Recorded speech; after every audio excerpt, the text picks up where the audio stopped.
Der Hark 78 GT ist ein Dauerbrandofen mit der EcoPlus Feuerungstechnik.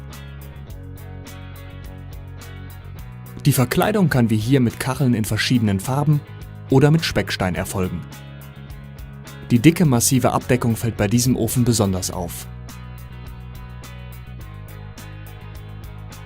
Die dreidimensionale Gusstür hat eine 2-Punkt-Verriegelung.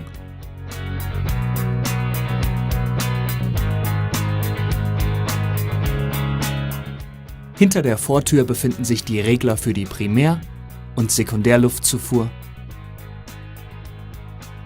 sowie der Aschekasten. Der Feuerraum hat eine tiefe Gussmulde mit einem Rüttelrost.